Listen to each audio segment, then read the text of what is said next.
नमस्कार साथियों, आज हम सीटेट हिंदी के कुछ प्रश्नों को देखेंगे। तो चलिए शुरू करते हैं। उच्च प्राथमिक स्तर पर कहानी कविता पढ़ने के बाद आप यह ज़रूरी है कि बच्चे प्रश्नों के लिखित उत्तर दे सकें, उन्हें अपने शब्दों को दोहरा सकें, विपरीत भाव की कहानी या कविता लिख सकें या उन्हें अपने अनुभव संसार से जोड़ सकें। तो जो उच्च प्राथमिक कहानी का जो ज़रूरी तत्व है वो यही है कि उन्हें अपने अनुभव संसार से जोड़ सकें। नेक्स्ट देखिए फ्रेंड्स, मैं आपको व्याख्या नहीं करा रही हूँ कि आपका लंबी वीडियो हो जाएगी, तो मैं सिर्फ आपको आंसर ही बताती जाऊँगी। तो आप इसे देख लीजिए। आप अगर व्याख्या देखना चाहें तो आप देख भी सकते हैं। प्लेटो का ये कथन है कि बच्चा बड़ों के बीच एक विदेशी की तरह होता है। किस भाषा सच्चाई की ओर संकेत करता है? तो वो ए है, बच्चे अपनी भाषा में बोलते हैं जिसे बड़े सही नहीं समझ पाते। नेक्स्ट है भाषा की कक्षा में कहानियाँ। तो भाषा की कक्षा में कहानियाँ क्या हैं? तो आपका सी ऑप्शन सही होगा। विभिन्न प्रकार की भाषाई संरचनाएं और चिंतन विकास की संभावनाएं लिए होती हैं। नेक्स्ट है राष्ट्रीय पाठ्यचर्या की रूपरेखा 2005 के अनुसार कौन सा कथन सही है? आपको चयन करना है कि कौन सा सही है। तो जैसे भाषा केवल भाषा की कक्षा तक सीमित होनी चाहिए। भाषा शिक्षण एक प्रकार से अन्य विषयों की कक्षाओं में भी मौजूद रहता है। बच्चे विद्यालय आकर ही भाषा सीखते हैं। प्राथमिक स्तर पर भाषा सीखने सिखाने में ना केवल पढ़ने पर बल देना चाहिए। तो आपको बताना है कि आपका ऑप्शन सही कौन सा होगा। तो आपने चयन कर लिया होगा, तो वो बी ऑप्शन सही है। भाषा शिक्षण एक प्रकार से अन्य विषयों की कक्षाओं में भी मौजूद रहता है। नेक्स्ट कहता है कि भाषा कौशलों के संदर्भ में कौन सा कथन सही है? आपको सही बताना है, तो आप चयन करेंगे। सुनना, बोलना, पढ़ना और लिखना एक क्रम में सीखे जाते हैं। सुनना और पढ़ना निष्क्रिय कौशल है। पढ़ना और लिखना कौशल में कोई संबंध नहीं है। सभी कौशल एक दूसरे के साथ अंतर संबंधित होते हैं। तो आपका सही ऑप्शन डी है कि सभी कौशल एक दूसरे से अंतर संबंधित होते हैं। नेक्स्ट कहता है आपको देखना है और बताना है कि आपसे क्या पूछा जा रहा है। जैसे उच्च प्राथमिक स्तर पर भाषा की पाठ्य पुस्तक में विविध प्रकार की साहित्यिक रचनाओं के समावेश का मुख्य उद्देश्य यह है। तो आपको बताना है उद्देश्य। तो समावेश का क्या है?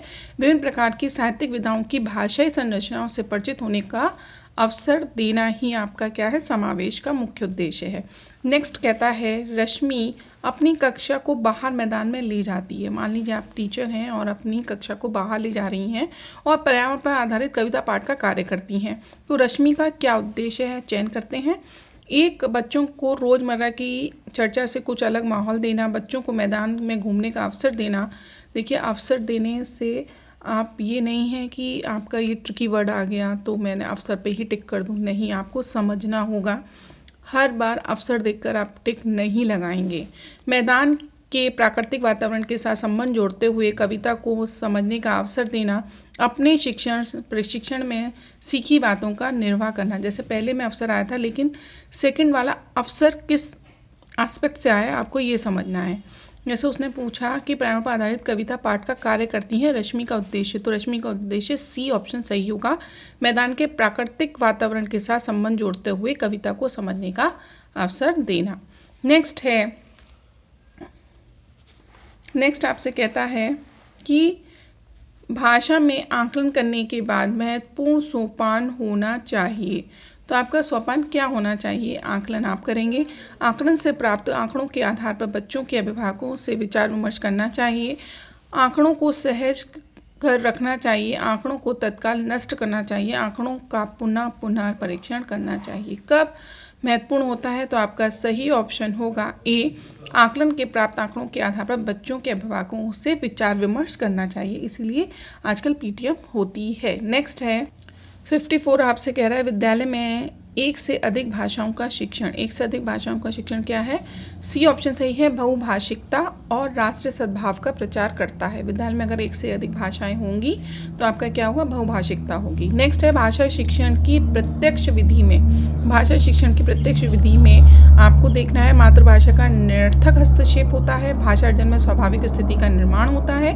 अतिरिक्त शिक्षण सामग्री की कोई आवश्यकता नहीं। भाषा की विविध संरचनाओं के लेखन हेतु अभ्यास पर। तो आपको प्रत्यक्ष विधि के बारे में बताना है। तो आपका सही ऑप्शन जो होगा वो बी है, भाषा अर्जन की स्वाभाविक स्थिति का निर्माण होता है। नेक्स्ट है भाषा में रचनात्मक आकलन का सर्वाधिक बेहतर उदाहरण है, तो आपको बताना है उदाहरण। तो ए ऑप्शन सही है, बच्चों को अपने खट्टे मीठे अनुभव लिखने के लिए कहना ही रचनात्मक आकलन है। नेक्स्ट आपसे कहता है हिंदी भाषा के प्रश्न पत्र में आप किस प्रश्न की सर्वाधिक उचित मानते हैं, किस प्रश्न को? तो आपका है ए ऑप्शन, विशेषणों के कितने और कौन से भेद होते हैं,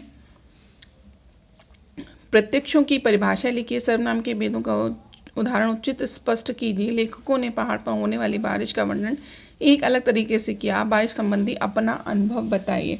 तो आपको बताना है, तो आपका सही ऑप्शन ही डी होगा। प्रश्न पत्र में आप किस प्रकार का सर्वाधिक उचित मानते हैं, तो यही होगा, D option is the right answer. Chomsky के अनुसार के कारण बच्चे भाषा सीखते हैं, तो बी भाषा अर्जन क्षमता के कारण ही बच्चे भाषा सीखते हैं। फिर नेक्स्ट आपसे कहता है भाषा शिक्षण में अनिवार्य है, आपको अनिवार्य बताना है, तो बी ऑप्शन सही है, समग्रतावादी दृष्टिकोण ही अनिवार्य है। 60 प्रश्न आपसे कहता है विशेष आवश्यकता वाले बच्चों की भाषा का आकलन करते समय, तो आपको आकलन करते समय बताना है कि कैसे क्या आप करेंगे।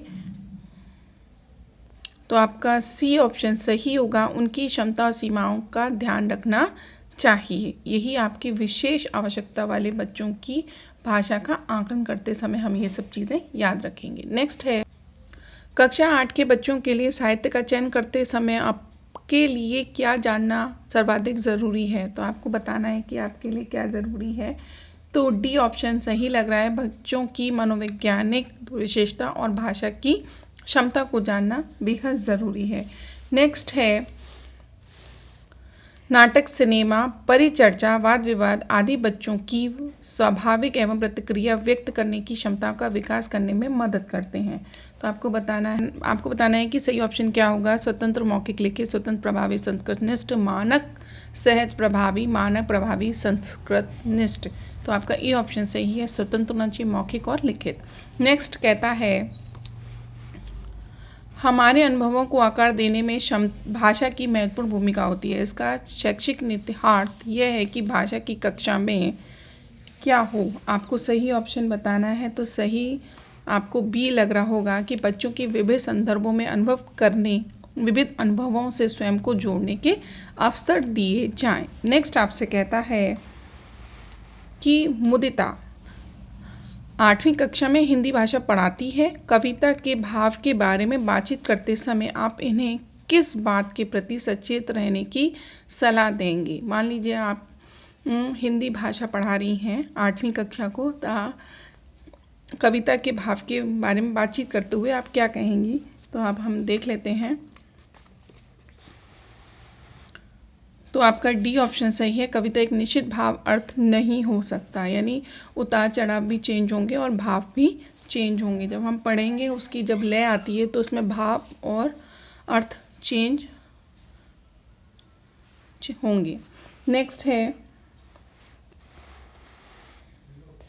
हिंदी भाषा का आकलन करते समय पोर्टफोलियो बच्चों के बारे में यह बताता है कि, क्या बताता है आपको बताना है। उनकी प्रगति में माता पिता की भूमिका कैसी है, उनकी प्रगति में शिक्षकों की भूमिका कितनी है, वे क्या जानते हैं, या है क्रमशः उनकी प्रगति किस प्रकार हो रही है। तो डी ऑप्शन सही है कि उनकी प्रगति किस प्रकार हो रही है। नेक्स्ट आपसे कह रहा है किसी साहित्यिक विधा को पढ़ाते समय आप स्वस्वर पठन पर अनिवार्य बल देंगे, तो किस पर बल देंगी, आत्मकथा पर, एकांकी जीवनी या यात्रा वृत्तांत पर। तो हमारा सही ऑप्शन जो है वो है बी, हम एकांकी पर बल देंगे। नेक्स्ट प्रश्न कहते हैं उच्च प्राथमिक स्तर पर भाषा शिक्षण का सर्वोपरि उद्देश्य है, आपको उद्देश्य बताना है। तो आपका उद्देश्य जो होगा वो डी होगा, निजी अनुभवों के आधार पर भाषा का सर्जनशील इस्तेमाल। नेक्स्ट आपसे कहता है सुनी, पढ़ी और समझी हुई भाषा को सहज और स्वाभाविक लेखन द्वारा अभिव्यक्त करने की क्षमता का विकास करने में निम्नलिखित में से कौन सहायक है। तो आपको बताना है सुनी, देखी, पढ़ी घटना को अपने शब्दों में लिखित रूप में व्यक्त करना, या ऐसे प्रिय विद्यालय विषय पर निबंध लिखना, औपचारिक पत्र लिखना, या किसी पढ़ी हुई कहानी को संक्षेप में लिखना। तो आपका सही ऑप्शन होगा ए, सुनी, देखी, पढ़ी घटना को अपने शब्दों में लिखित रूप से अभिव्यक्त करना। नेक्स्ट आता है भाषा के संदर्भ में स्कूली जीवन का यह उच्च प्राथमिक चरण और बोध के विकास की दृष्टि से अत्यंत महत्वपूर्ण है। तो आपका ऑप्शन बी सही होगा, सौंदर्य बोध, साहित्य बोध, सामाजिक, राजनीतिक। नेक्स्ट कहता है उच्च प्राथमिक स्तर पर व्याकरण शिक्षण का उद्देश्य में सहायक होगा। मतलब आपको अगर व्याकरण शिक्षण करना है तो कौन सा आपका वो उद्देश्य पूर्ति करेगा। तो आपका ऑप्शन डी सही है, भाषा की नियमित प्रकृति को समझने और उसका विश्लेषण करने में आपका सहायक होगा। नेक्स्ट कहता है उच्च प्राथमिक स्तर पर हिंदी भाषा विकास के लिए कौन सी गतिविधि उपयोगी नहीं हो सकती। आपको बताना है कि उपयोगी नहीं हो सकती। तो आपका मुहावरों के अर्थ लिखकर वाक्य बनाना, सूचना डायरी लिखना, विज्ञापन लेखन आदि का कार्य करवाना, पढ़ी हुई कहानियों का समूह में नाट्य रूपांतरण, विज्ञापन, पोस्टर, साइन बोर्ड और भाषा के अन्य उपयोगों का विश्लेषण करना। तो जो जहाँ तक लग रहा है कि नहीं हो सकती वो ए है, मुहावरों के अर्थ लिखकर वाक्य बनाना भाषा विकास की गतिविधियों में उपयोगी नहीं हो सकती। नेक्स्ट है उच्च प्राथमिक स्तर पर व्याकरण शिक्षण की सर्वाधिक उचित विधि है। आपको उचित विधि बताना है। भाषा संग्रह विधि, सूत्र विधि, निगमन विधि और आगमन विधि। तो आपका सही ऑप्शन होगा वो डी, आगमन विधि। व्याकरण शिक्षण की विधि में सर्वाधिक उपयुक्त विधि यही है। बच्चों का भाषाई विकास सर्वाधिक रूप में निर्भर करता है। तो डी ऑप्शन सही है, समृद्ध परिवार, समृद्ध भाषा परिवेश में ही निर्भर करता है। नेक्स्ट है उच्च प्राथमिक स्तर पर यह ज़रूरी है कि बच्चे भाषा के आकलन के लिए की जाने वाली सभी गतिविधियों के समान रूप से हिस्सा लें, भाषा का अतिरिक्त अभ्यास करें, परियोजना कार्य में इंटरनेट का प्रयोग करें, समाचार पत्र में छपी किसी खबर, लेख या कही गई बात का निहितार्थ समझ सकें, अपनी पाठ्य पुस्तक के सभी पाठों का अभ्यास कर सकें। तो आपको चयन करना था सही ऑप्शन का। तो सी ऑप्शन सही है, समाचार पत्र में छपी किसी खबर, लेख या कही गई बात का निहितार्थ समझ सकें। नेक्स्ट है भाषा सीखने का अर्थ उस भाषा की सिखाना है क्योंकि भाषा किसी भी देश का अभिन्न हिस्सा होती है। तो आपको बताना है सही ऑप्शन। तो सही ऑप्शन जो है संस्कृति सीखना इज़ अ राइट ऑप्शन, यही आपका सही होगा। अब तक बने रहने के लिए आपका बहुत बहुत धन्यवाद।